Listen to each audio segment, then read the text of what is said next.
홀로 가는 게 흩어진 제자들이지만 하나 되어서 정말 복음 전하는 저와 여러분, 특별히 우리 렘넌트들입니다.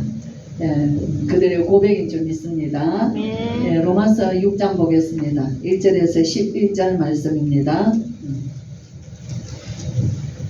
읽겠습니다. 그런즉 우리가 무슨 말을 하리요? 은혜를 더하게 하려고 죄에 거하겠느냐?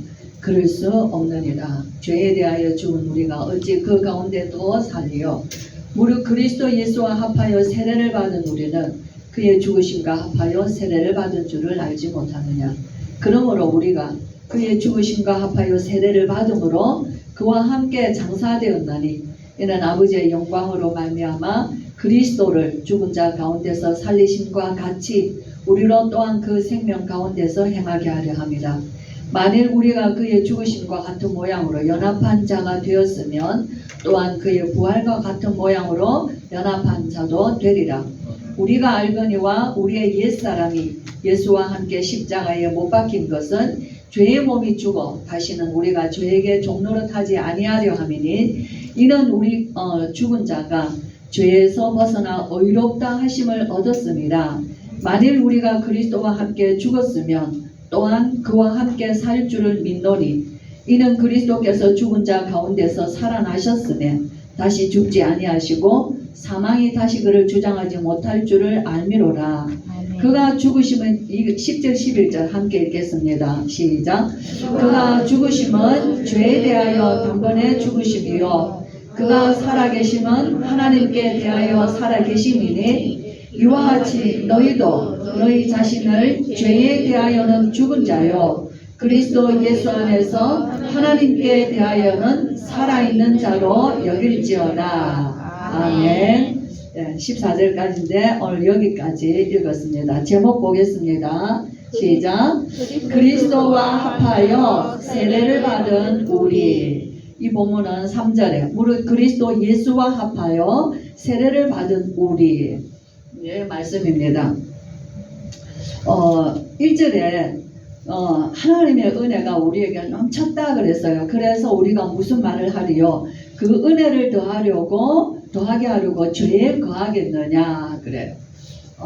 우리가 하나님의 은혜로 하나님이 우리를 독생자 예수 그리스도를 십자가에 죽게 하심으로 하나님의 사랑이 우리에게 확증되었어요.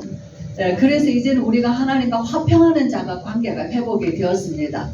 그래서 우리에게 때때로 어려움이 있고 문제가 있어도 그러나 변함없으신 하나님의 그 사랑 가운데서 우리는 소망하며 기다리며 나아갈 수 있는 영원한 소망을 주신 것입니다. 그래서 하나님의 사랑이 우리에게 영육 안에 우리의 모든 것이 부음받았다 라고 바울은 정말 증거하고 있습니다. 이 사실은 복음 이 로마서는 어떻게 보면은 굉장히 딱딱한 내용인 것 같아요. 우리가 이렇게 읽으면 그 말이 그 말 같고 그 말이 그 말 같고 막 이렇게 참 좀 어렵잖아요.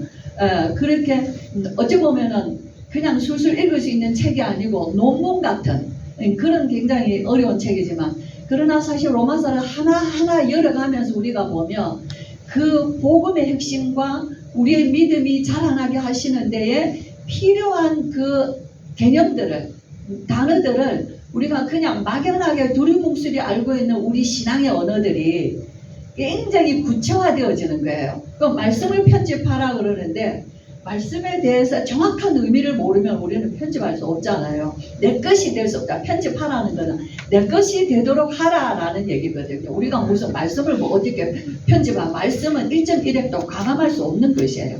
내 것이 되도록 하라라는 거예요.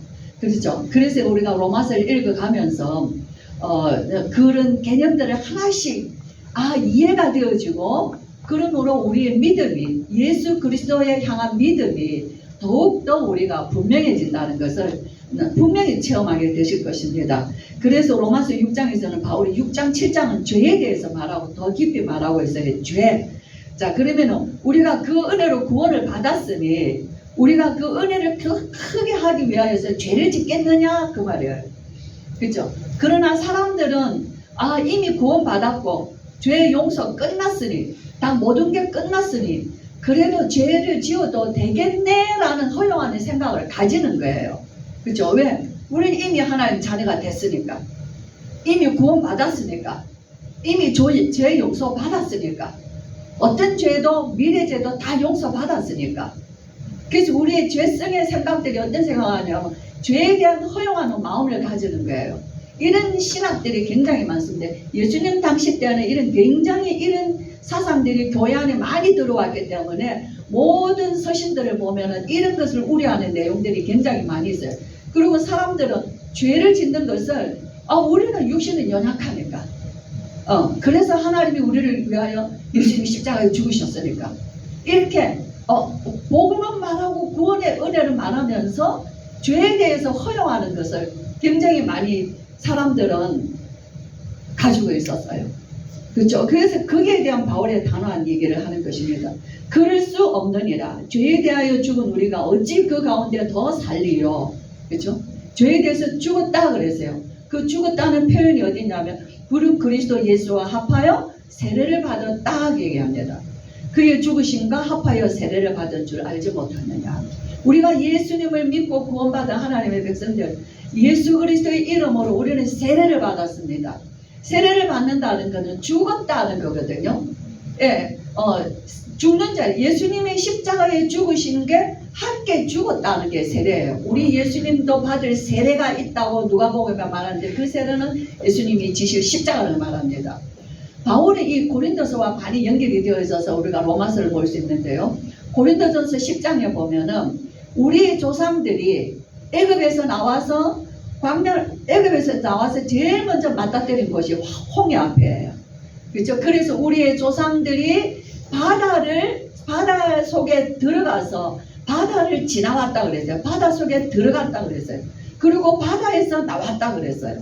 그건 뭐냐면은 세례를 받은 것이라 얘기를 하고 있습니다. 바다를 지나갔으며 그것은 바다를 지나간 것은 세례를 받음이다 라고 분명히 말하고 있습니다. 물속에 들어간 거예요. 뒤에서 보면 어떤 거예요? 이스라엘 백성이 애굽에서 나 예수 그리스도의 보혈의 피로 구원받아서 그들이 나와서 제일 먼저 만난 것이 홍해 바다로 들어가는 거예요. 그건 뭡니까? 물속으로 들어가는 거예요. 죽는 곳으로 들어가는 거예요. 그런데 그들이 어떻게 됐어요? 물을 통과하여 바다를 통과하여 가나안을 향하여서 나아갈 수 있는 새 생명으로 거듭난 것이에요. 그렇죠? 예, 그것이 세례라는 거예요. 오늘 바울이 이걸 얘기를 하는 겁니다.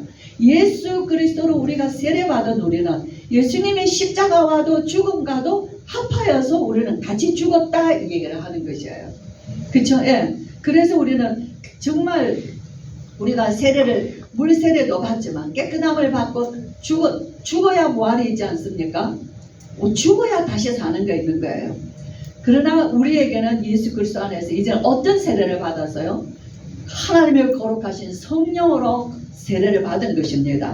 물 세례도 받고 우리 안에 성령을 부음 받으셔서 우리가 정말 새로운 피조물이 된 것입니다. 그래서 정말 가장 이 바울이 얘기하고자 하는 것은 죄에 대해서 죽었다. 죄가 없다 하는 말이 아니라 죄가 관계되어 있는 모든 영역에서 이제 우리는 벗어났다는 것이에요. 죄의 영역에서 우리를 관계할 수 없는 것이에요.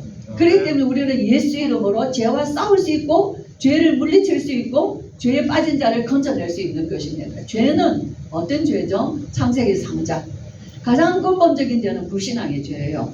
죄는 창세기 3장, 6장, 11장. 우리 죄는 율법적인 죄, 도둑질하고 거짓말하고 살인하고 간음하고 미워하고 뭐 이런 죄를 떠나서 근본적인 죄는 내가 하나님처럼 되고자 하는 죄예요. 그죠? 우리 속에 숨겨져 있는 이 죄의 본성, 내가 하나님의 자리에 있는 것. 끊임없이 우리는 우리를 자신을 하나님의 자리에 올려놓습니다.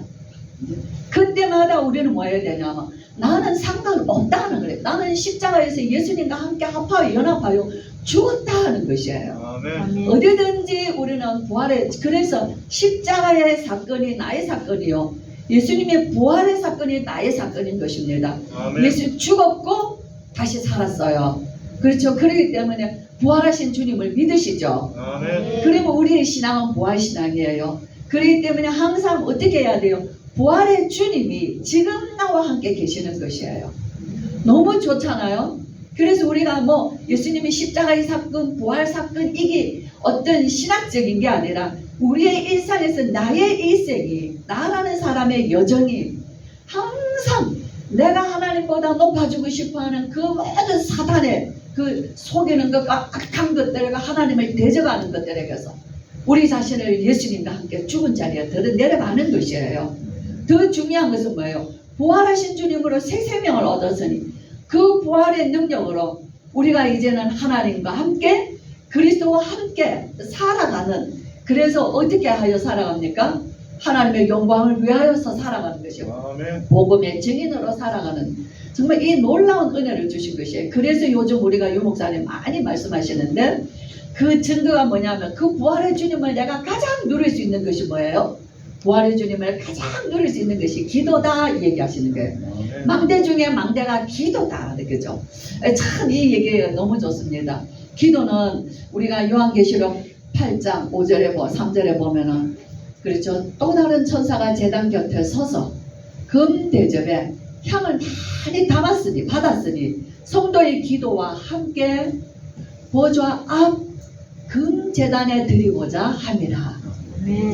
우리 성도의 기도가 금 대접에 받아서 천사의 손에 올려져 있는 금 대접에 성도의 기도가 거기에 담겨서 하나님의 보좌, 어린 양이 계시는 그 보좌 앞에 그 금 제단에 드리고자 합니다. 이게 기도예요.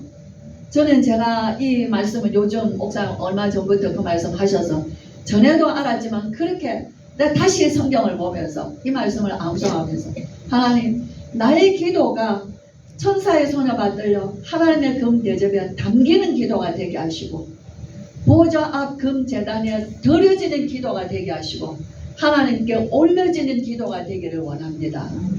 잠깐 올려드리는 기도라도 내가 기도했다가 중요한 게 아니고 나의 기도가 하나님의 보좌 앞에 올려져야지 되는 거예요. 금 대접을 받아서 천사의 손에 받들려 올려가야 되는 기도인 거예요. 그렇죠? 우리 성도님들, 그렇다면 나의 기도가 그런 기도 영적인 역사가 일어나고 있다면 우리는 우리의 기도에 힘이 있을 수밖에 없는 것이에요. 우리는 우리가 기도할 수밖에 없는 것입니다.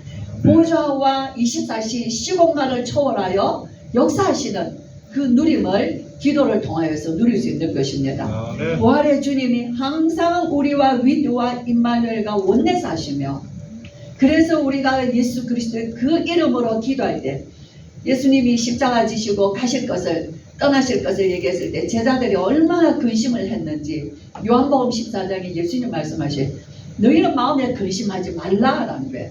저는 옛날에는 워낙 근심 많은 세상이라 우리를 위로하시는 말씀인 줄 알았어요. 근데 그게 아니었어요. 제자들이 예수님이 떠나시면은 마음에 두려움, 뭘 먹고 사냐 하는 거예요. 우리는 어떻게 살지? 항상 우리는 먹고 사는 것을 걱정하지 않습니까? 예수님은 단호하게 말씀하시는 거예요. 너희는 마음에 근심하지 말라. 하나님을 믿으니 또 나를 믿으라. 내가 가는 것이 너희에게 유익이라. 왜냐하면 예수님은 계셔서 시 공간에 제한되시지만 그는 가시면은 시 공간을 초월하셔서 보혜사 성령을 내가 너희에게 보내리니, 그쵸? 성령이 오셔서 각 사람과 함께 계시며 그러므로 너희는 내 이름으로 무엇이든지 기도하라. 그래야만 받으리니 너희 기쁨이 충만하리라. 그 놀라운 은혜를 우리에게 주시기 위해 하셨다는 것이에요. 지금도 그 은혜 가운데서 저와 여러분은 정말 우리는 이제 항상 저와 여러분이 구원받은 하나님 자녀들은 거룩한 백성이 되었습니다. 예수님과 함께 십자가에 죽었고 다시 사는 은혜를 입었습니다. 그러면 우리는 죄를 지을 수 있냐는 게 결코 그럴 수 없다는 것입니다. 정말 이제는 우리의 연약도, 우리의 실패도, 우리의 부족도 뭐 하면 됩니까? 주님의 그 부활의 능력으로 정말 우리의 목숨이 이 몸이 사는 게 아니에요. 새로운 몸에 우리 부활하신 예수님은 막달라 마리아가 못 알아봤어요. 엠마오로 가는 제자들이 예수님 못 알아봤어요. 부활의 주님은 새로운 그 몸으로 거듭날 우리 몸들을 정말 하나님은 부활의 첫 열매가 되어주신 것입니다. 우리가 정말 그 주님과 함께, 그 놀라우신 주님과 함께 393의 기도로 언약의 기도, 우리 장로님 오늘 간단하면서도 가장 중요한 핵심적인 기도를 해주셨는데 늘 기도하시는 그 기도 속에서 참 오늘 정말 기도의 은혜 되게 하셨습니다. 우리 성도님들 삶 가운데서 정말 새롭게 모든 기도가 하나님의 보좌 앞에 올려드리지는 그 기도가 되시고 하나님이 그 기도를 받으셔서 이 땅에 역사하시는 응답의 기도가 되시기를 주의 이름으로 축원합니다. 기도하겠습니다.